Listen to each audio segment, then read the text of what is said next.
sponsored in part by Pediatric Associates of Dallas. Pediatric Associates of Dallas has been providing excellence in pediatric medicine since 1971. PAD has locations in Dallas and Plano and is now open 7 days a week because taking care of kids is what we do. The following content is not intended as a substitute for professional legal advice, medical advice, diagnosis, or treatment.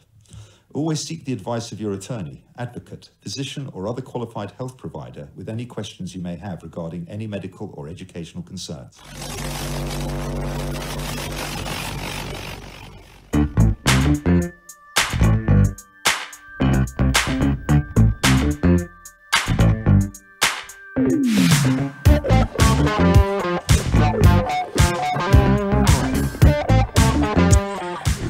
Welcome to another episode of the Empower Dyslexia podcast and show. I'm Rachel Chambers.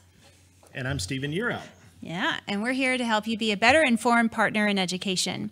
On the show, we discuss dyslexia and related disorders, intervention, research. We discuss public or policy at the state level and federal level. We also have, we hear from experts in the field, and then we also have guests that come and share their own personal stories. So thanks for joining us. Thanks for tuning in. Be sure to like us on Facebook. Subscribe to our YouTube channel. That's right. And what else? Write us reviews. Write us reviews, please. Yes. So we have big news. Big news. Yes. We've said this for the last couple of weeks. We are on all of these wonderful platforms. Obviously, we broadcast live on Facebook, on YouTube, on Twitch. But you can catch us on iTunes, Google Play, Spotify, AnyPod, Stitcher, Alexa. iTunes, all of them. I have Alexa. Yeah, so this morning I sat down and said, hey, Google, play Empower Dyslexia. What did and it say? It popped up and it said, now playing Empower Dyslexia, show number 10. That's so cool. It's awesome, yeah. That's weird. I mean, it's really kind of weird. It's cool, too. That's what we call assistive technology. Oh, man. So old school, but it's cool. Yeah, today's topic, we're talking about Own It, There's Strength in Numbers. Yes, yes. Definitely strengthen. I think Lady Gaga said that. Yeah, I'm not quoting Lady Gaga. I like Lady Gaga. Okay, so we have two very special. We have two very special guests today in the in the studio with us today. And oh my gosh, this is going to be a great show. I'm so excited that y'all are here. Get ready to be fired up. Yes. This is going to be an exciting show. Yes. So we have Germaine Gaspard. Germaine Gaspard. Yes. And Spencer J. Conley. He And drove we're all the way quoting up. Lady Gaga, right? Yeah, okay. Go for it, man. Spencer drove all the way up from San Antonio this morning with his wife. So I appreciate y'all making the trip all the way up here because I know In a it's a boot. long way. In a boot. In a boot, that's right. Yeah. So little injury going on. Yeah, life goes on. Life goes on. So welcome to the show, guys. Thank you. Thank you for having us. Thank you. So before we get started and get y'all to introduce yourself, we do this little bit. We call it the most ridiculous. Yes. So being that we talk to a lot of parents that of children who have dyslexia, we hear a lot of things that these parents are told that are just completely ridiculous about children that have dyslexia, right? So we're going to draw something from, a quote here from the cup, and you read it and tell us what you think about it. Fantastic. do you want them to go or you want to go? I think we let them start. Okay, we'll start with you then. And they haven't read these, so this is just, you're gonna get the emotion out of it. Yeah. Tell me when to start. Go. Go ahead. Your child does not need intervention. She will grow out of it. Wow. How do you grow out of being yourself? Yeah, I mean, how do you grow out of being, once you're dyslexic, you're always dyslexic. No doubt. Right. So it doesn't, I It's mean, who it can you get are. better with intervention, but you're always going to be that way. That's how you came out, right? Be Yeah. proud of it. That's how you came out. Just help, though. Definitely. And in my case, I was dyslexic and didn't know it, right? So I was able to create mechanisms and defense mechanisms how I could propel past it, but it never left. That's right. So it never leaves. That's right. That is pretty ridiculous, but I think it's funny. It's and it's pretty common. Yeah. You know, we think we can either put our kids in timeout, that we can spank it out of them, or that they'll grow out of it. You know, I heard that a lot, you know, coming up. I mean, that was part of, you know, my story. We thought that the belt solved everything, you know. And so I'm just extremely excited to Dad, I love you, but that belt, that white belt, you know. Yeah. I If hit your that child one. doesn't have Oh, here it goes. dyslexia, they are fine. They are playing with me. They know how to read and only do when they want to. This is me. Yes. Right here. This is my story. You know, I was told if a book was like a football, I'd be an A student. So I was so confident. I think I've heard that same thing. That I did what I wanted to do, you know, because people just identify if you're good at one thing, then you should be good at everything else. And that's, none of us are really that way, but we have that perception, and we treat one another like that. But that was me. I think that touched home with me as well. We found out that my son was dyslexic, and that's actually how I found out that I was dyslexic. Going through the process, trying to get him some help, I said, man, some of these things apply to me as well. And then I read and learned more about it. I said, oh, that's why I think this way. Right. Kind of the same. And what I see oftentimes is when you have teachers or tutors that are working with children with dyslexia and they don't understand it, then they pass on the stress, the tension, the frustration, and then the child, as a coping mechanism, shuts down. And when he shuts down, everything stops. That's right. And, you know, and I don't want to beat up teachers too much. I realized that when they went to school, they were educated to teach a particular course subject or the particular grade level, that they didn't go to be able to monitor, recognize dyslexia, recognize trauma and things of that nature. So, you know, on one hand, our teachers and educators are very unequipped. They're not equipped to be able to recognize that. So some of these things that we see are people just trying to put educated guesses to things, even though they're ridiculous. Yep. So I love this one. Okay. My niece went to a camp where they walked around with books on their head to help dyslexia. That's ridiculous. Wow. That's fake news. But if I have ever heard fake news, that's there. My niece went to camp where they walked around with books on their head to help their dyslexia. May help their posture. Yeah, I think that's like finishing school. My teachers used to, because I slept in class all the time. My teachers used to go, "Are you what is it called? Osmosis? Are you getting that by osmosis?" I was like, yeah, probably not. Oh, you want me to do one? Pretty ridiculous. Okay, let's see. I haven't read all these either. Okay, they're just being the student is just being stubborn, and it's a behavior issue and not a learning problem. That's both. It becomes a behavior issue after you don't recognize the learning problem. Yeah, because from the learning problem, you're frustrated and you know, I stayed angry a lot.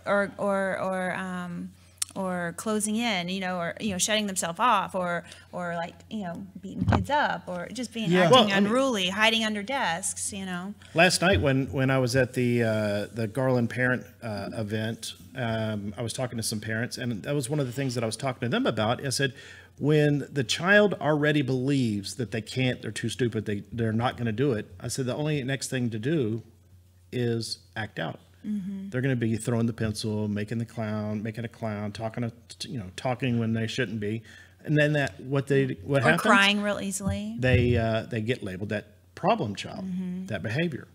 So we always tell them, if there's a behavior, there's probably a reason for that behavior. Let's figure out what that reason is.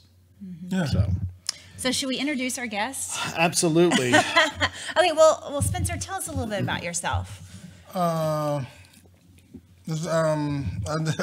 don't know where to start. You know, military brat, from San Antonio, born in New Jersey, from San Antonio, and I just lived that dyslexia life, just not knowing what was wrong. Enjoyed going to school, but just struggled academically. You know, all the way through high school. Ended up leaving college early because of it, and then I go back 20 some odd years later and graduate with honors.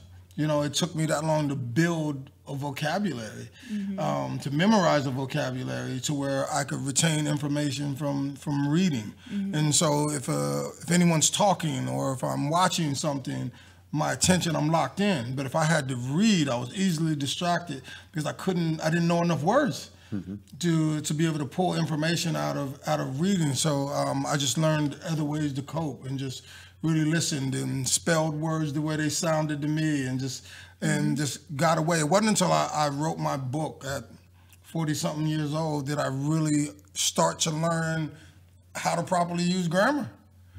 You know, how to spell things, why I use this, not to put an exclamation mark and capitalize everything. And, you know, it was just an incredible adventure, and I'm thankful for it. And so from that, learning and understanding, like, wow, okay, look at all that I've accomplished.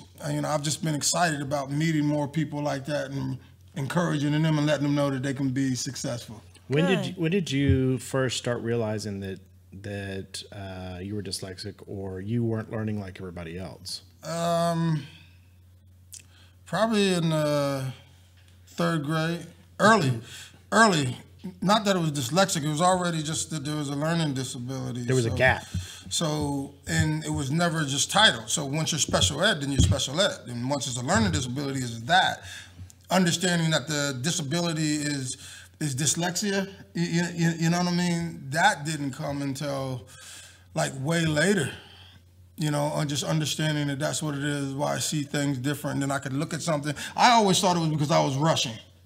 So if I saw 60 and I said 90, if I saw 90 and said 60, if I saw was and said saw, I thought I was rushing. So everything was just, hey, boy, slow down. You know, and so we're still missing a diagnosis because it looks like I'm just rushing, and I feel that way. That I was just rushing, but it wasn't that. I really saw 60, and when I looked at it again, 90 was there. I really saw was, and then when I looked at it again, saw was there. You know, right? You know, so that's, you know, I see what I see, and we all believe what we see. So then when you're challenged and you're trying to be corrected by a teacher, a lot of frustration sets in on that because you don't understand what the problem is. Correct. Right. Correct. Right. Yeah. And what about you, Germaine? Tell us a little bit about yourself. My name is Germaine Gaspard. I am the CEO of the Good Life Living Group. Okay. I have just recently wrote a book called Warrior Mindset, Leveraging Leadership Strengths. I mentor, I coach CEOs, business executives, and youth. I go around the world speaking as well. I didn't learn that I was dyslexic until I was 40 years old. And I learned after having issues and concerns with my son and trying to mitigate them at a school that truly didn't have the resources to help my son. And the frustration of going through that.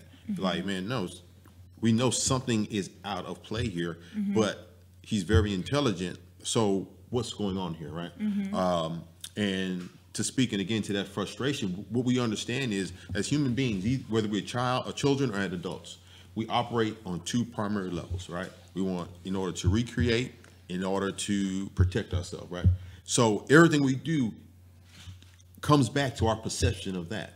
So when you have these children that their frontal lobes are not developed fully, they do not know how to navigate situations. They don't even know how to navigate their own feelings and emotions at most points, especially when they're this young as children in the first grade, second grade, third grade, fourth grade.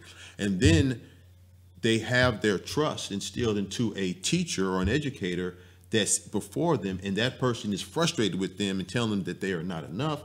Then we see that implode, and it turns into a behavioral issue. Why? Because this is the only way I know how to defend myself. That's right. This is the only way I know how to level the playing field where my peers don't outcast me and see me as being less than or something different. So the process that we're talking about, I'm sure we will touch to some degree, is one, how do we approach it? How do we approach it communally? How do we approach it in different cultures? Because each culture comes with a different pretext or prefix, because that's their cultural guidelines and mandates. So we need to touch all these things so that we can stop derailing our children at a very, very early age. Dyslexia is a sensory issue. What we see when we look at the incarcerated population is that they are 60% more likely to have a sensory issue. These sensory issues turn capable working people into people that operate outside of the law because they're trying to preserve their own life, preserve the things they care about. And this is an issue that can touch economic and epidemic proportions. And every race, I mean, dyslexia does not discriminate. Does not discriminate. Yeah. It loves us all. Yeah. It loves our family. It comes in. It wants to shake everybody's hand, get to know everybody. Right. You know, it's here for all of us, right? Yeah. So that's definitely frustrating when you know how intelligent your child is. You know that there's something that's just not clicking. Mm-hmm.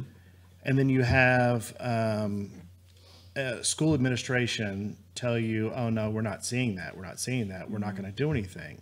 And that's one of the reasons that Rachel and I put this show together, because it takes hundreds and hundreds of hours to understand all of the ins and outs and how to get your child help. And this is the only way that we figured that we could give the masses the information to help their children. It's not about helping, as we were talking earlier, it's not about helping just my child. It's about helping all children. Right. If you're not doing what I think you are for my child, what are you not doing for all the rest that are more disadvantaged than I am? You know, Spencer, you and I were talking. Like nothing at all. You know, are they falling through the cracks? I'm assuming so, because I can't even get you to, or at least that was my experience. You and I were talking the other day, and I told you during my journey, I said, if you're making me fight this hard for my kid, I'm fighting for everybody. Right. Yeah. If I've got, it doesn't cost me any more time to fight for everybody. I'm here for everybody. I want all kids to be able to get the intervention and the services that they need. It doesn't matter if you're in special ed, you're in 504, meet the child where they're at and start there. Correct. Right. Well, you know, but then when we say meet the child where they're at, then those children are affected by adults. So when we're talking about everybody, we live in a country that doesn't care about everybody. That's right. Even though we say it, we're united by landmass, but the people in America haven't been united. So if the people aren't united, then there's no way that the people have the same agenda. And if we don't have the same agenda, then people are going to slip through cracks. That's right. And that's what we see, and that's what's happening on every level. It's the same thing. People are saying, okay, you know what, this is good collateral damage. 1 out of 5 is good. 15 out of 100, that's still not bad. I can live with that. And this is what our education system is doing, not per se the educators. The education system's doing it. We have counselors that aren't even equipped to be able to recognize dyslexia. What our taxes is paying for. Right. And so that's it's a tough thing, but definitely worth the fight. And I take it to, 10, 15 years ago, how many people wore their seatbelt? Right. Now, it's uncommon to find someone who doesn't wear their seatbelt. So it's about educating the masses and understanding how important it is. Where my son went to school is one of the oldest, I believe it is the oldest private school in the southern sector of Dallas, right? And they have a great, great history. The year before my son hit the first grade, when you can first be diagnosed and understood to have dyslexia, there was a young man that played on our baseball team. I'm friends with his family, friends with his father. The teacher would put this student outside the classroom and say that you're being disruptive, you're not applying yourself, you're not working hard, and you're creating a problem. Fast forward, that same student goes to another school that focuses on dyslexia. Now he's an A student. That's right. Yeah. Spencer, tell the story that you were talking about what happened to you in the classroom. In the 4th grade, again, like when you're that young, your teachers are talking to you about things and they're sharing information, and then they'll say, hey, okay guys, I want you to read the next 5 pages and then we're gonna discuss that. Well, now I struggle with reading, so instantly I'm not getting it, my mind's out of the window, and then I'm being disruptive. Hey, Germaine, I'm being disruptive. And this particular teacher was just tired of that. They never connected with me. They took my desk, put it in the back of the classroom, and had it face the wall. And that's how I did my entire 4th grade, 4th and 5th grade of elementary school. Because I was just labeled as disruptive, and just education was just harder than going to school is about being disciplined. So, on one end, I understand it, but everything isn't always what it seems. we say a lot of things and do a lot of things out of convenience, and then we forget when you need it. I recognize it when I need it, but when you need it, I forget. And we have to do better at that. Every kid isn't just a troublemaker or a behavior issue. It could be home life, or it could be learning disability, and we need to be able to find out these things if it matters to us to do the best that we can to minimize young men and women from out of their frustration, it leading them to committing crimes and going to jail, because this is what happens. That's right. Well, and I told you the story that it was 3rd, 4th grade, I wouldn't turn my homework in. So I got licks every day. I got spanking in school every day for not turning my homework in. That was my punishment. And I talked to my mom, and I'm like, do you realize that that's what happened? And she was crying. She was like, I didn't understand. I didn't realize. And I said, today, that principal or whatever would be fired for that, right? To me, that's abuse. She didn't understand what she was doing. And once they figured out that, hey, no amount of spankings that you're going to do is going to help me or make me do it, I was just taking them. Okay, let's do it and go. So then they started making me write sentences. And I wasn't at the back of the room. I was sitting in the cafeteria writing pages and pages and pages of, I will do my homework, I will be respectful, I will, like Bart Simpson. And what happens is, ironically, your story and the story you just told they're frequent, right? The young man that I just told you about, same thing, moved his desk to the back, to facing a wall. The parents find out, have an issue, they create an issue. But what about the children who don't have advocates? That's right. Yeah. So now you receive the paddling, but we learn something from every encounter. What was that teaching you? So now I'm being reinforced that I can take the physical pain, and now I'm going to find a way to divert it. What are we creating when we do that? Now, we no longer are paddling children, but what about the non-physical scars that are happening to our children? Because they are still taking beating. Yeah, that's right. The shame. Yeah. But, yes. And the biggest is the beating that we're taking from ourselves. Like, I beat myself up, all my life, to where, like, how I run my business is it's the same thing, because I tried and tried and tried and then couldn't produce because just of being misdiagnosed. So now, like, I don't know when to stop working. Like it was just like I just continue to try to prove myself, like, it's not enough, it's not enough, it's not enough. Because I was told I was lazy. I wasn't told that I had an issue. It's just lazy. Because look how hard he works here and look how hard he works there. None of them have to do with reading. Yeah. And reasoning. So naturally I work hard there. But I was led to believe, because I heard it so much, that I wasn't a hard worker, that I was lazy, that I just refused to buckle down. So once I got over that hump, my work ethic is like, I don't know when to stop. I haven't taken a vacation. I'm just excited about getting better. Once I started reading, I'd be laying in the bed at night researching things. My wife roll over and there I am, I'm reading. I didn't do that and couldn't do that and retain information for a huge part of my life. The first 20, 25, 26 years of my life, reading was a struggle until the last 10 years. Well, like I told Dr. Kelly on our last show, I hadn't read a full book. I hadn't read a full book until after I was probably, 30 years old or older. And it was only because I got into IT and I had to read white papers and instruction manuals. And, that's real good reading. Right. Sounds you want to get put to sleep, try to read those things. Right. And now with, audiobook, yeah, my phone's almost completely full because I have so many books. Likewise. Yeah, right, because it caters to us. Yeah. Audiobooks cater to us. And yeah. I can Thankfully. listen to it and do other things and retain the information like I'd read it. Right. Once I got it, I got it. Right. yeah. And I think that the education system needs to mirror that. We understand that there are different ways to learn. So when my son first went to school, they had stations, and each station would teach the same thing on a different learning style. So you had, some was auditory, some was writing, some was hands-on, kinesthetic. So, and he learned that way. As we progress through school, we say, no, now that you're older, you must sit at a desk, for 4 or 5 hours, or an hour at a time, and listen and regurgitate information.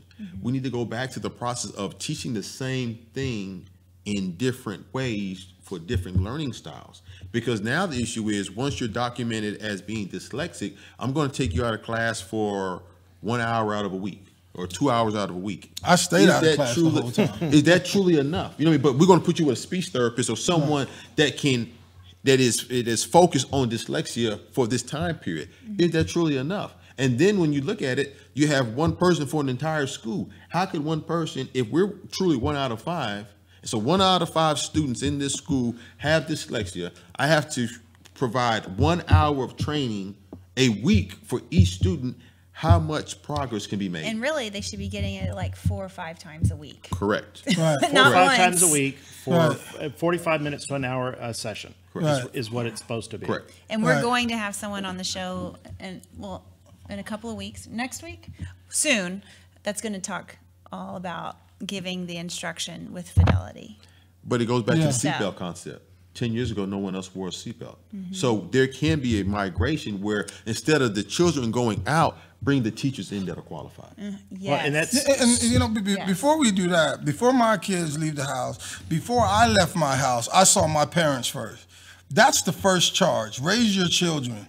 You know, if you really want best for your children, find out what works for your children, find out what's good for your children, find out how your children learn. So this way, when you send them to school and a teacher tells you there's an issue, you don't have to reject it. You're halfway prepared for it. Correct. Right. So we need to educate involved. parents to find Period. out, Yes. okay, you know what is my genius's issue? Because I understand that my child is intelligent, but there still could be some things. It doesn't mean that they won't be successful. It doesn't mean that they can't become the president. It doesn't mean that they can't play pro football. It doesn't mean they can't become a doctor. It doesn't mean they can't graduate from Harvard. But what it means is that they need to understand what they need to do to be successful. What I need to do to be successful is different from him. He came up with his own mechanism. So those things have to start at home before we even start he didn't wait for the school to do it.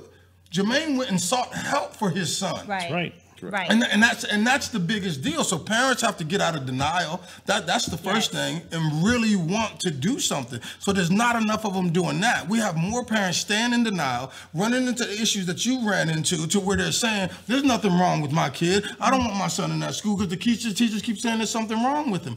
There being something wrong is impeding your child's progress. Don't you want to know? Right. Right. You know, and that's the tough thing. It's parents, because we see now when parents don't get their way, how things happen in the school, and it doesn't even have anything to do with dyslexia and how their kids learn. If my kid doesn't make the football team, a parent can change that outcome. If my kid doesn't make the cheerleading team, a parent will change the outcome. So if they're taking charge with things that don't really have anything to do with the success of their child long term, then parents need to take charge when it comes to how their kids are educated and understanding how their kids should be educated. I'm glad that you said that, because let a child not make the football team or the basketball team, or let that child make the team but not play, and that parent is going to be up at the school all day long until something's changed. But let that child make an F.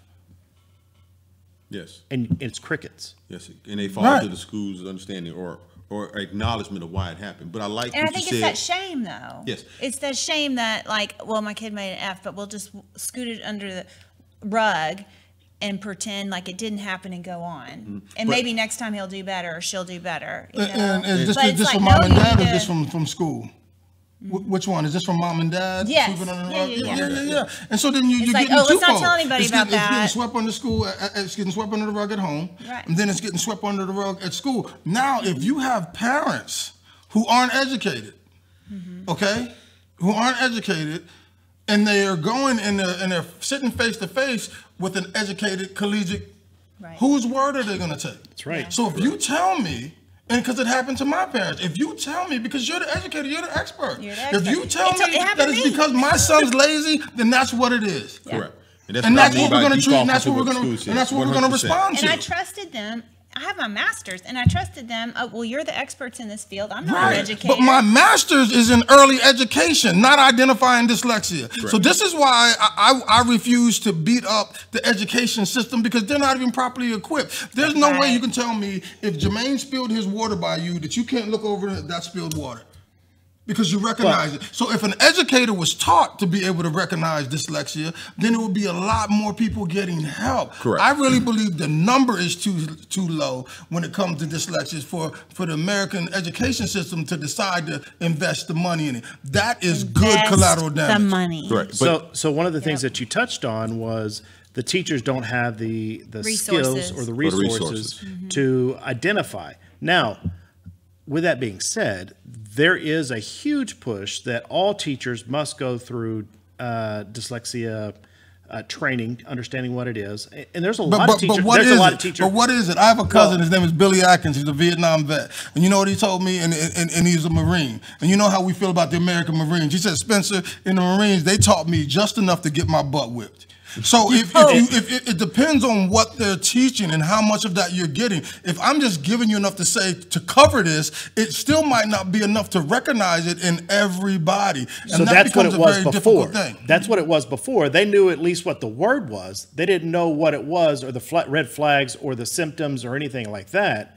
They just started labeling those children as right. And forever. Right? I mean, my wife, until I wrote a book and she watched me read, she could tell you what dyslexia was, but she didn't understand it until she watched me read several sentences and the words out of order. She's like, wow, how? Because she's an academic. How did you live your life like that? But again, it goes back to speaking what we said about the safety belt.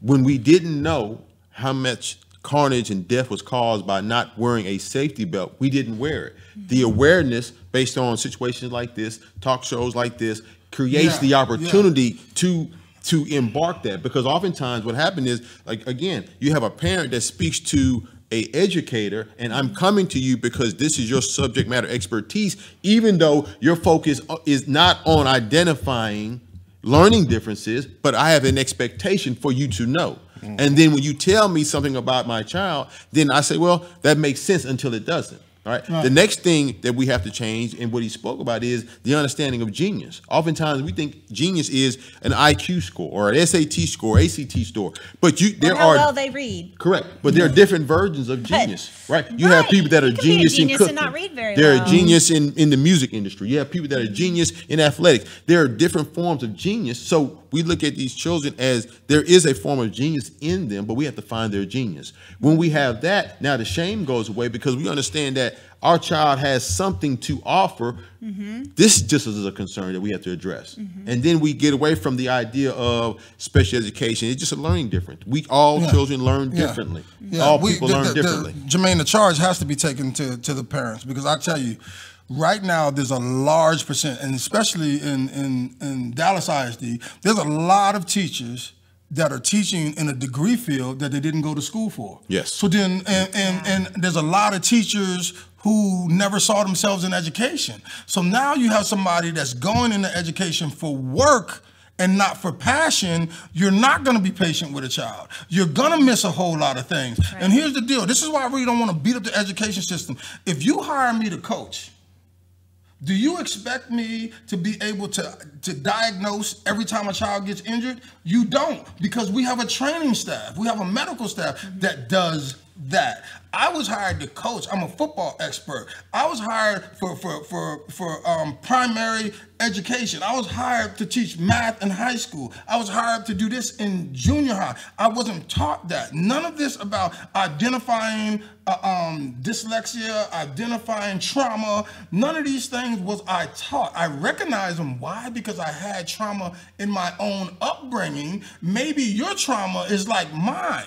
You know what I mean? Maybe you're just like my brother. You just talk too much and just need your butt whipped a little, and that'll correct it. I'm guessing because I don't know, because I wasn't educated on it. And if you're not educated on it, 1 + 1 = 2. It doesn't equal dyslexia. You just see what you think you see, and it's exactly, and it's different. And the huge thing is, okay, if they're not going to provide money to educators in the school system, I just hope that they provide money in giving the education to parents. Yes. Well, and that's the reason why we're doing this show, because we as parents want to become a better partner in education, because that's what we are. We do our part. We have to do our part to make sure our kids do their homework, they're fed, they get to sleep, they get to school. Right? Right. And we have to partner with the people at school, like you were talking about. We have to be able to go sit in front of those educators or the administration staff and go, okay, what are you seeing when my child is with you? And this is what I'm seeing when my child's with me. And let's come up with a plan that's going to make my child as successful as he can be or she can be. And I went through that personally. So when I found out that something wasn't connecting with my son, because before the first grade, everything was good, right? In the first grade is when they start becoming more responsible for their reading, even reading the math problems. And that's when we started seeing the gap. The more I spoke to the school, the more they became a problem, even to the point where I was looked upon as being aggressive and being problematic, only because I was defending my child. So to what you're saying, I see the problem. I say, this is not making sense. This is not adding up. Let's have a powwow with the teachers and everybody come in and let's talk about this. And then you have someone that's supposed to be there was a counselor that says, well, no, Mr. Gaspard, we think the issue is this. We think the issue is that. No, it can't be that because of this. Well, we're the expert here, so we're telling you it's this. So I had to circumvent the school and go to Scottish Rite in order to get a diagnosis, to get an understanding of what the concern was, and then ultimately move my child out that school, because as a concerned parent, they looked at me as being a problem because I was being an advocate for my child. Right, because you're not laying down. I told you, Germaine, you are a great number of the collateral damage. Like, that's a good number for it to be that low. Listen, it's just your son. You know, I have to get the rest, everybody who's moving along now, ready to take this test. You know what I mean? Your son isn't ready. I can't make him a priority. I need to make, so it's the mindset and what they're pushed to do because of how funding goes with some of these schools, the pressure that these principals and teachers have on kids passing a test, not getting educated, but just getting a good mark in a test. And that's a difficult thing. Well, so to go back and touch on what we were talking about being the parents, I was the same way. I had to apologize many, many times in the 504 meetings because I came off aggressive, and I would have to tell them, hey, no, don't take my aggressiveness as being aggressive. Take it as being passionate. This is my child we're talking about, and I'm going to make sure my child's successful. And the thing that they came back and told me was, I wish we had so many more parents like you. We don't have parents like you and your wife that come in and talk to us and try to get. So you're right. Lucky. They kicked me out you're of school. Right that we have to charge the parents and make sure that we're getting them the proper education to sit, because it is intimidating to sit across the table when you have one person, you and your wife sit across the table from 5, 10, 15 administrators or education people and think that you being dyslexic, you're gonna out-educate these people. Well, I do it every day. I do it every day. And so here's the thing, you know, you can't be intimidated. You know, love has to, you know, so if it conquers a multitude, then when we're doing it out of that's why we're doing it. And that's what I'm focused on, is doing it out of love, because I'm sitting in this room with all these educators, and I can ask, are you dyslexic? Are you dyslexic? Are you dyslexic? How much do you know about dyslexia? How much do you know about dyslexia? So if you can't answer those questions, where is your expertise relevant? And see, and this is what parents aren't doing, and they need to hear this so they can build themselves up. Yes, you might have more degrees than me, but your degree still might not fix this problem. And it doesn't mean that you're right. I've asked that same question. And it doesn't mean that you're right. And see, and you and Germaine being treated like the angry fathers, but if you did the same thing and your daughter was raped or violated, no one would see that as about being angry. They would instantly take it as being passionate, because that's a trauma. Well, what we've lived through because of dyslexia is a trauma. Correct. A trauma is trauma. Yeah. You might not see it as the same, but I can't tell. I would never tell if my daughter was violated. I would never hey, come on, Haley, grow up. Get over that. That happened 15 years ago. Right? That's unacceptable, because that's trauma. You know what I mean? So the trauma that I went through, you still live it. So many people still have shame over being dyslexic, feeling inadequate, watching how their other brothers and sisters were treated and how they were treated. It's trauma. So my sister graduated early. She graduated at 16. When we came back from Australia, she got moved up a grade. I got held back. My sister is brilliant when it came to school. I was the dummy. I was the good at sports. Right. I was the typical jock, right? Mm-hmm. So it's exactly what you're saying. And you were talking about beating yourself up. When we start talking about bullying and picking on people, we're our worst. We do it to ourselves 24 hours a day. We don't need anybody else's help. Yes. We do it to ourselves. Especially when you have an aggressive mindset, right? So for me, I had been employed by the state of Texas. I was working. I was having problems. I would do the work, but my report writing was suffering. I had a supervisor that said, well, yeah, you know, he has a college degree, but he was just a jock. And at the time, our supervisor didn't have a degree. So my correspondence to that was, you know what? I'm going to jump in a master's program. So one of the reasons why I went and got an MBA is because I said, I'm going to figure it out, and I'm going to figure it out on the fly. So I just jumped in. I jumped out the window without a parachute. So for 2 years consecutively, I was writing 3 or 4 papers a week because I had to find a way to figure it out, right? That's just the tenacity that I'm built with. So again, I like what you said. It's trauma. So now when I see that my son has the propensity to go through this same thing, of course, like we talked about before we got on, you were the mama bear and you could be ferocious, right? Mm-hmm. Well, I'm Papa Bear. Mm-hmm. And before you see him, you have to see me. Right. And that's just what's going to have to happen. So now, again, it's about educating. At the end of the day, the love that we spread, the way that we conquer all things through love, as you may mention, is create an educational platform where this becomes common knowledge to both parents and both education institutions. Right. So now we can collectively say, okay, this is how we address that. Whether it be through creating the same learning principles in stations in one classroom where they get the same thing 5 different ways, which we teach everything else that way. Like how much do we go on YouTube and learn how to do things YouTube? That's become a norm. Yeah. How many times do we Google something and listen and look at Google? That becomes a norm. So now the only thing that is not teaching that way is the educational system. And now the education system is becoming antiquated because it's not teaching the way everything else is teaching. So I think that is how we solve the problem. We talk about solving the problem instead of just talking about the problem. So we had Nancy Disserlick on show 5, and she's talking about executive function. And one of the things that she talks about is dealing with the emotional side before you ever start teaching them. And this is exactly what you're talking about. So when you have that trauma, and when you're talking about trauma, one of the things she's talking about is it could be that, hey, that teacher's going to call on me to read, or I'm going to fail this spelling test, or I didn't turn my homework in, I'm going to go down to get spanking. Whatever, that piece of trauma, when you have that, there's a fight or flight emotion. Or fight, flight, or freeze, right? Right. Well, when you go to school and that emotion is already connected, you're not going to be able to take in any new information. Right. And that's what she was talking about. Because you're just trying to survive. Yes. You survive. And you don't even understand at sometimes that you have triggers that cause that behavior because you're trying to work through it. And at the time, at a young age, you don't even realize that it's a trauma. You're still just trying to figure it out. But then when I got married, you know, all the stress that a woman can bring, right? Right. So you fixed that a whole nother podcast. Right. So my wife is in the room. You're on your own.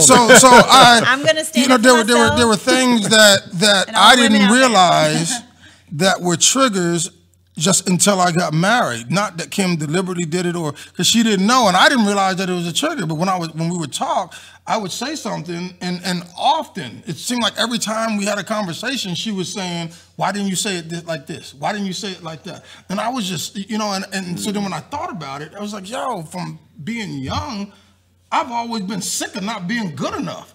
You know what I mean? If I'm speaking, I speak 3 other languages. If I'm speaking English to you, then you should understand what I said. I don't care if I went the long route. You see what I mean? So I don't care if I went the long route. And in the middle of that humor, it was weighing on our marriage. You know what I mean? Because I feel like I need a woman that understands me. If she wants me to understand her and respect her for everything that she is, I need the same thing. You know, we both need the same thing. We got to meet each other. So if I take the long route, hey, there's my husband. I'm just going to take him 15 minutes just to say he wants me to open the door. So just do that. Right? Because I did that. It wasn't until I got education. Now watch this. When I understood that dyslexics use more words than needed to prove a point, immediately I was able to focus on being better at that. That's what Kim was talking about. That's what Kim was talking about, because she doesn't struggle with it, she knows that there's a faster way to say it. I'm just trying to communicate the best I can. Right. You see what I mean? Yeah. And so I'm not the academic you are. I'm trying to communicate the best I can. So using more words to prove a point, I didn't care as long as the point got proven. You know, I wasn't the one that was ashamed of being able to read. Either I know it or I don't. Okay, I'll read. I'll try and fail until I get it.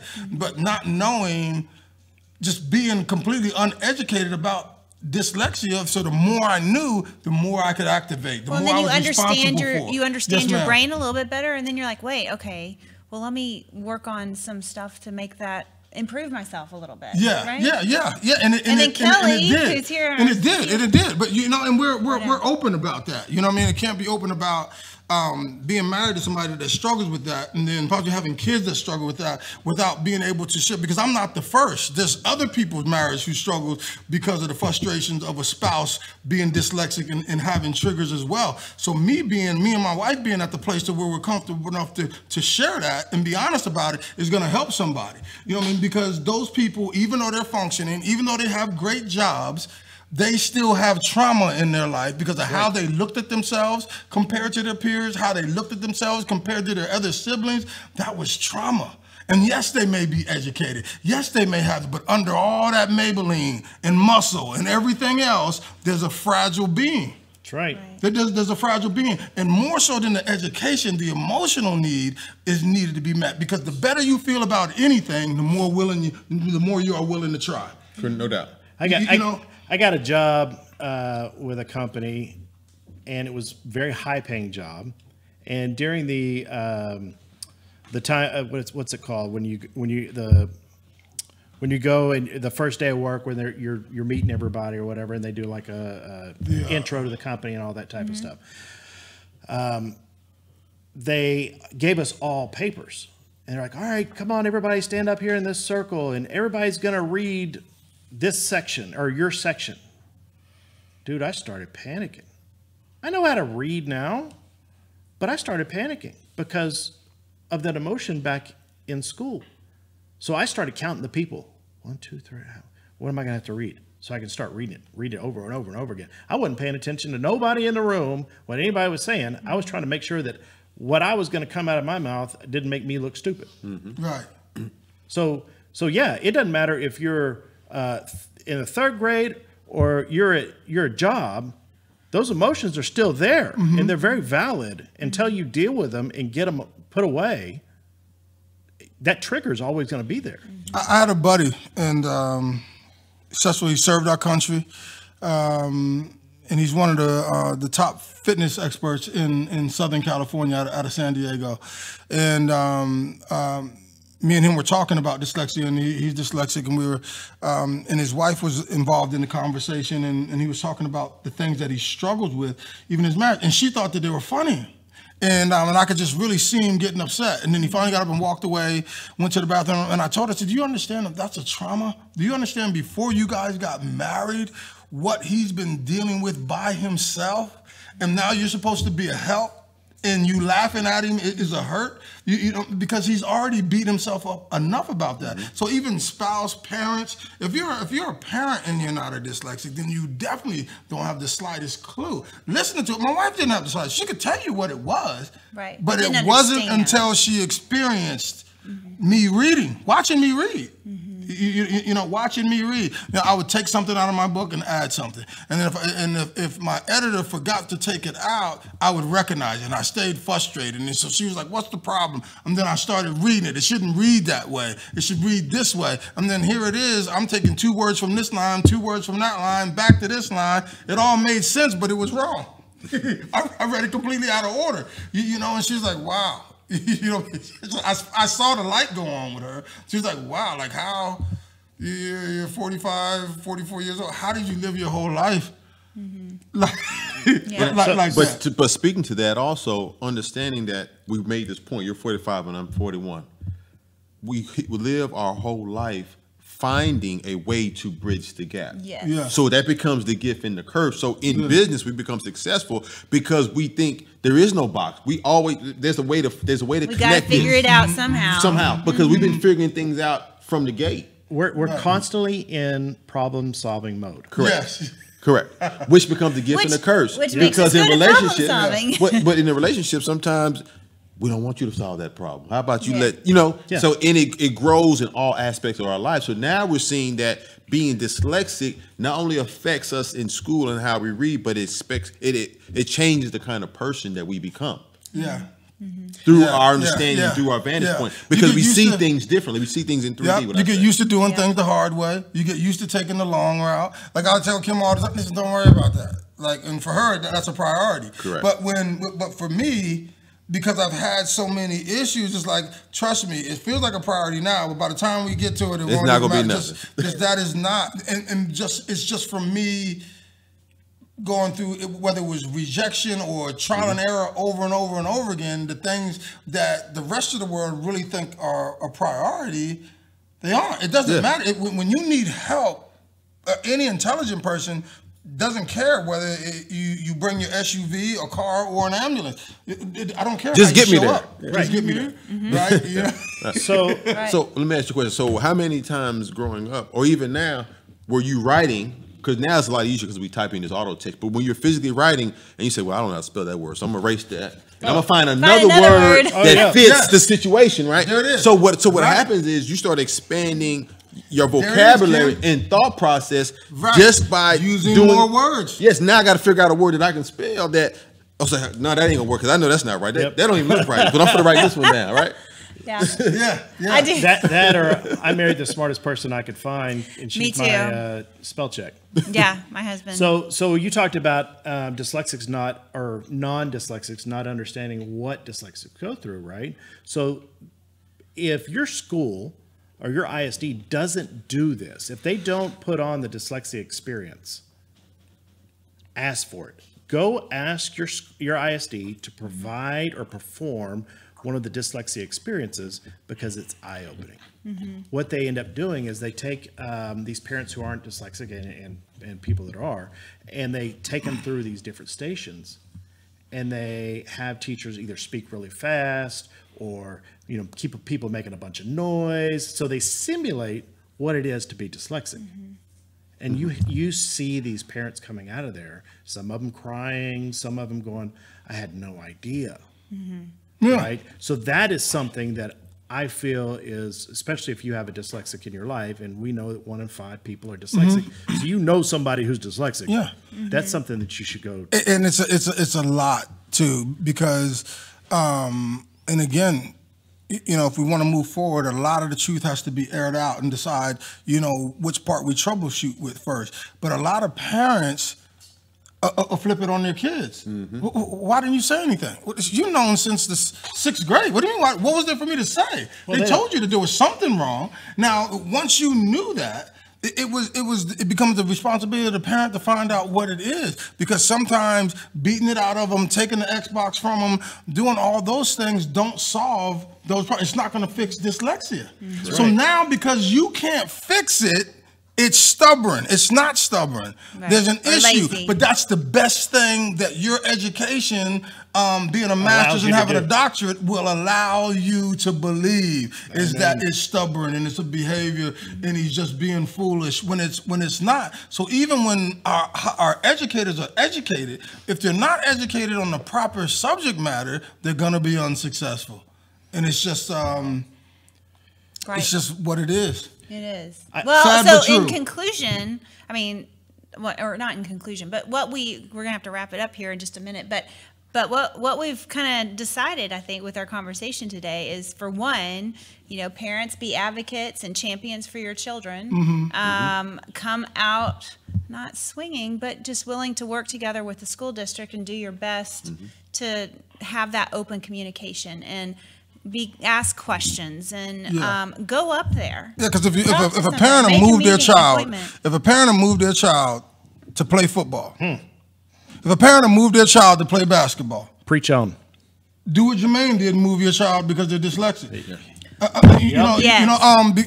Montgomery. I was thinking about this morning because it's Throwback Thursday, and I put an old picture of when I first became a professional athlete on social today. And Wilbur Montgomery told me this, big time player for the Philadelphia Eagles, and I had a tryout with them, and he said, Spencer, and I didn't understand it at the time. I listened to it, and it's profound. He said, Spencer, football is not your life. It's a start on life.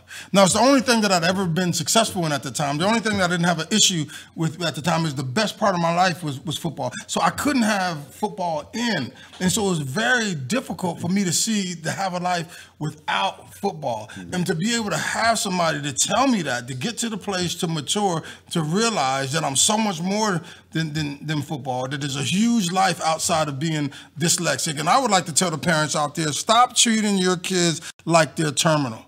Like as if they're going to die tomorrow. Or you've been just told that if you were told that your child has dyslexia, it doesn't mean they're going to die in 6 weeks.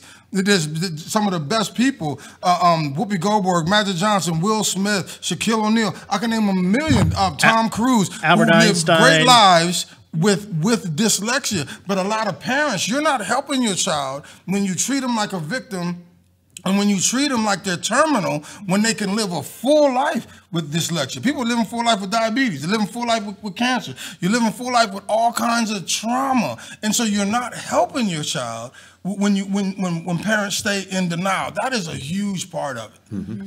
Well, then the people that do have dyslexia, the adults out there, I feel like they should step up and say, yeah, but look at me. Right, I'm right. okay. But again, it goes back to being undocumented. Okay. So then what happens when women are raped and they wait 15, 20, 30 years to say anything about it? Mm-hmm. So that I can sit here and say that, but then what would women think about me if this insensitive man says, hey, women out there who've been raped, I think, stop waiting 15, 20 years. How does that sound?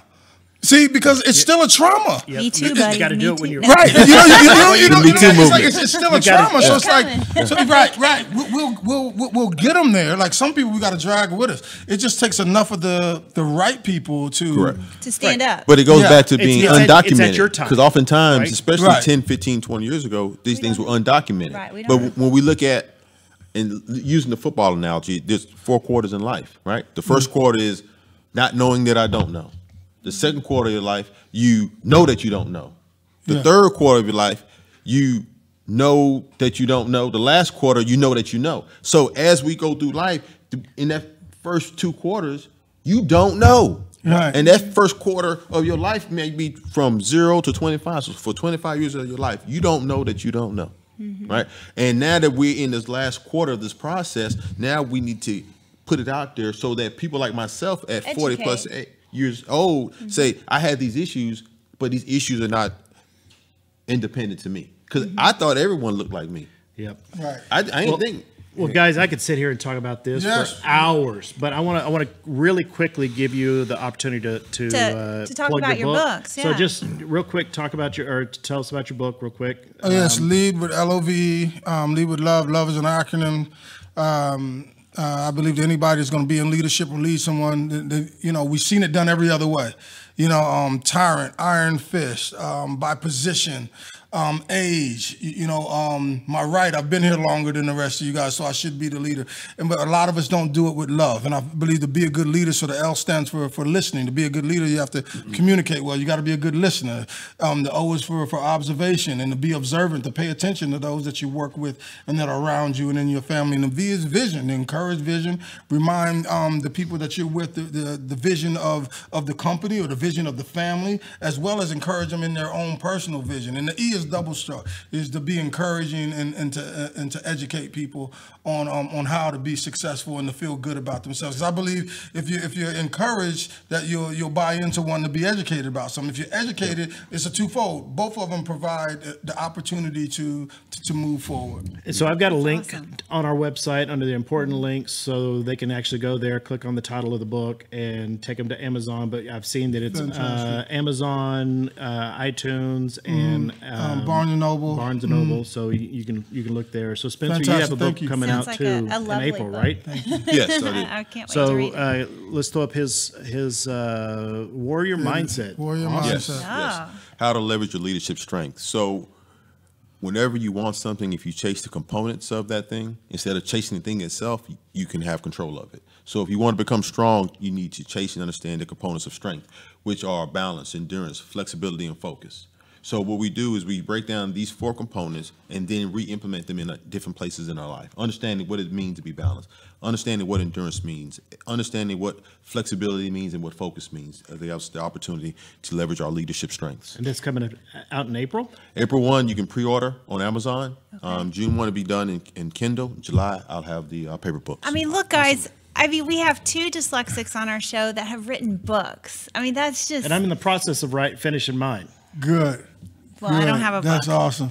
Maybe I need to get started on one. Ketchup mustard. Well, guys, Catch up. Ketchup mustard. Yeah. Stop it. That's a good one. That's all the time we have for today. Oh, and also I wanted to say that Germaine did a TED Talk. So you can find his TED Talk on YouTube. Well, it's on YouTube. It's actually very on our, powerful. On our and on Facebook our website, page. our Facebook page. Awesome. Yeah. Thank you for that. Yeah. So, wrapping up the show, thank you, Spencer and Germaine, for coming on. Our pleasure. I definitely want to have you back. Thank you for having us. I want to have you back and continue this conversation. Yeah. We always end the show by saying, if you feel like or suspect that your child has a learning disability, please don't wait. Go out there and get the request the testing. You'll be happy that you did. Your child will be happy to understand that there's an issue and get them the proper help that you need. We have those letter templates that you will need to turn into the school on our website. So just check out our website and they're there. www.empowerdyslexia.info. Remember, we're live every Thursday at 11. So we'll see you next Thursday.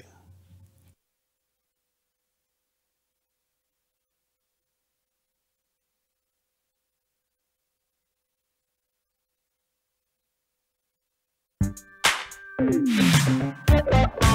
you.